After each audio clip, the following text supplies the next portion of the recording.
बहुत दुखित हो गई। एक बहुत समंजस व्यक्तिमत्व, मराठीमध्ये त्याला म्हणतो ना की समजदार माणूस होता, कुछ करने की इच्छा थी उनकी।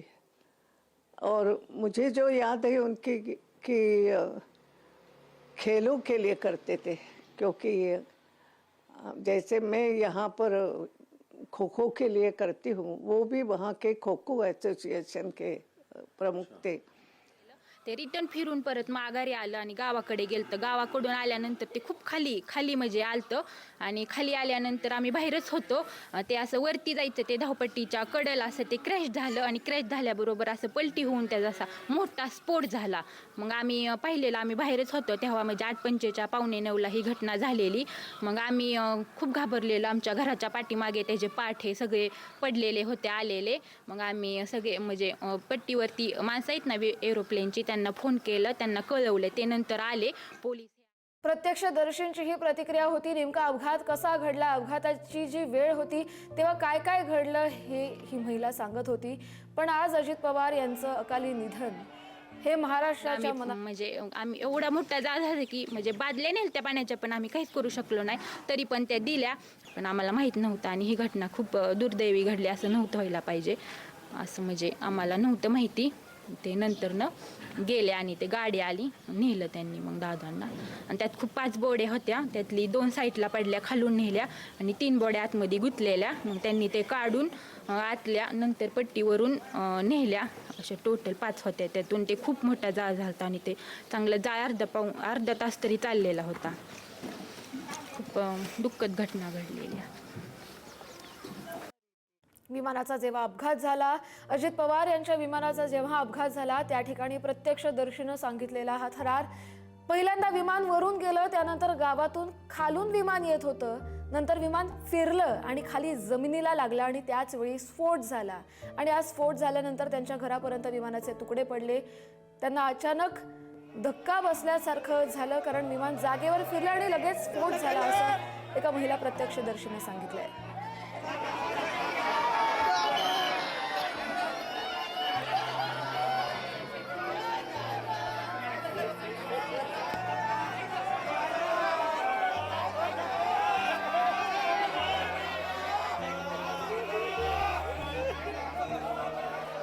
अब है तो पारिवारिक रूप से आप भी काफी जुड़ाव रहा उनका, आपका और शरद पवार जी के परिवार से काफी जुड़ाव भी रहा।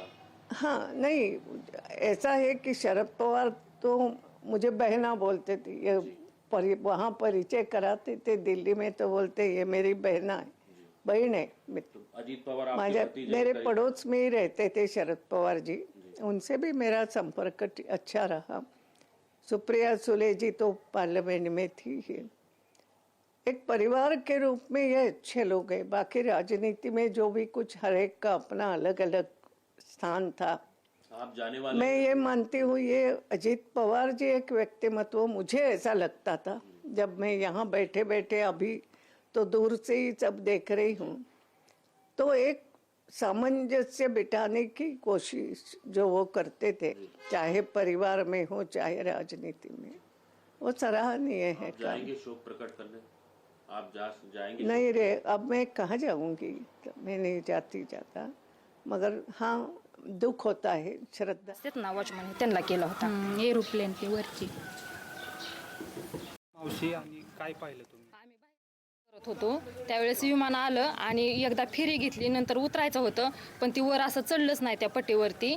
आणि ज्यावेळेस स्फोट झाला त्यावेळेस ती तुम्ही हा अपघात पाहिला का डोळ्यांनी? हा, डोळ्यांनी पाहिलं। आम्ही घराच्या पाठीमागच काम चाललं होतं आमचं। नेमकं काय घडलं त्यावेळी?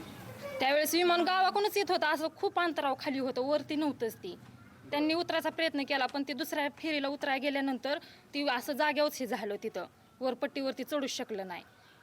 स्फोट खूप मोठा झाला का? खूप मोठा होता। आणि नंतर काय परिस्थिती झाली स्फोटानंतर? स्फोट झाल्यानंतर आम्ही इथून पळालो, पाणी घेतलं, पण ती आमची सुद्धा शक्यता नव्हती ती असं हे करायची, पाणी वाचण्याची। आम्ही खूप घाबरलेलो। त्यावेळेस दोन्ही साईडला 2 बॉड्या पडल्या होत्या आणि ती पूर्ण एक बॉडी ना, चेहरा तर काही दिसत नव्हता पण पूर्ण पांढरा शिपत माणूस आणि असं पूर्ण फुगलेली बॉडी होती। 2 बॉड्या साईडला पडल्या, बाकीच्या बॉड्या पूर्ण आत होत्या आणि खूप मोठा जाळ होता तिथं। आम्ही लय घाबरलेलो आणि मग आम्ही तुला आठवते आम्ही गोजबावीमध्ये राहतो आणि आमच्या पाठीमागेच विमानतळ म्हणजे एरोप्लेनची धावपट्टी आहे. died in a plane crash, still not thinking it. It's shocking. Jilla Parishad elections going on in Maharashtra, hectic lifestyle. Ajit Dada was always a stickler for time, and his hectic lifestyle has cost him his life today. His way of working was, he had a signature way of working. I've worked very closely with him. He's seen me grow up literally because we had, we were म्हणजे 8:45 8:45 ही घटना झालेली. मग आम्ही खूप घाबरलेलो. आमच्या घराच्या पाठीमागे त्याचे पाठ हे सगळे पडलेले होते आलेले. मग आम्ही सगळे म्हणजे पट्टीवरती माणसं आहेत ना एरोप्लेनची, त्यांना फोन केलं, त्यांना कळवलं. ते नंतर आले, पोलीस हे आले, मग ते अग्निशामक आला आणि ते खूप मोठा म्हणजे जाळ झालेला 15 मिनिटं असा विजत नव्हता. ते सगळे आले असे म्हणजे उभा राहिलेले. मग नंतर विजवला आणि ते पोलीस आल्यानंतर आमच्या घरी आले, म्हणले पाणी द्या. मग आम्ही एवढा मोठा जाळ झाला की म्हणजे बादल्या नेल त्या पाण्याच्या, पण आम्ही काहीच करू शकलो नाही.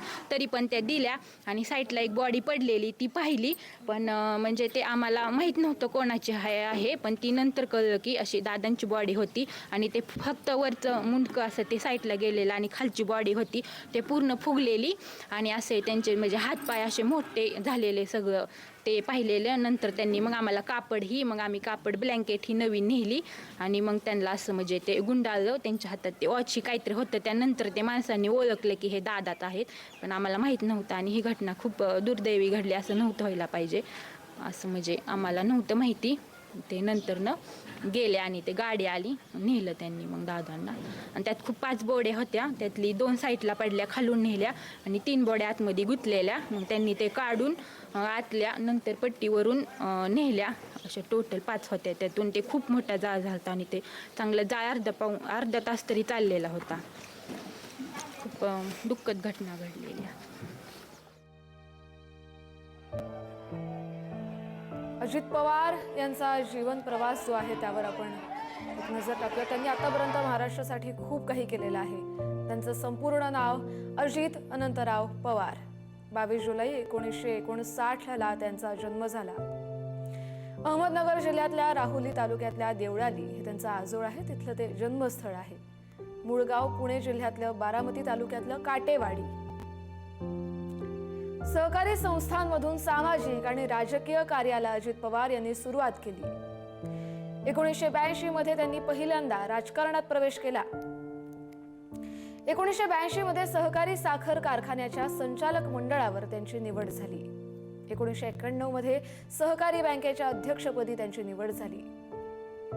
16 वर्ष सहकारी बँकेच्या अध्यक्षपदावर त्यांनी काम केलं. 1990च्या दशकात कृषी, जलसंधारण, ऊर्जा, नियोजन ह्या सगळ्या खात्यांचे राज्यमंत्री म्हणून त्यांनी काम पाहिलं. 1991ला पहिल्यांदा अजित पवार बारामतीमधून लोकसभेवर गेले. 91 पासून बारामती विधानसभा मतदारसंघाचं प्रतिनिधित्व त्यांनी करायला सुरुवात केलं. त्यानंतर सलग 7 वेळा ते विधानसभेवर आमदार राहिले. 95, 99, 2004, 2009, 14, 19 आणि 2024 असं सलग 7 वेळा विधानसभेवरती अजित पवार हे आमदार राहिले. ऑक्टोबर 1999 ते डिसेंबर 2003 पर्यंत जलसिंचन खात्याची त्यांच्याकडे जबाबदारी होती. डिसेंबर 2003 ते ऑक्टोबर 2004 या काळात ग्रामीण विकास खात्याचा अतिरिक्त कारभार त्यांनी पाहिला. 2004 पासून राष्ट्रवादीचे प्रमुख नेते म्हणून ते उदयास आले. उपमुख्यमंत्री म्हणून 6 वेळा अजित पवार यांनी शपथ घेतली आहे. सुरुवातीच्या गेट पासून अगदी शेवटपर्यंत आणि इतकंच नाही तर बाहेरही अशीच भली मोठी जी गर्दी आहे ती बारामतीकरांची बघायला मिळते आहे.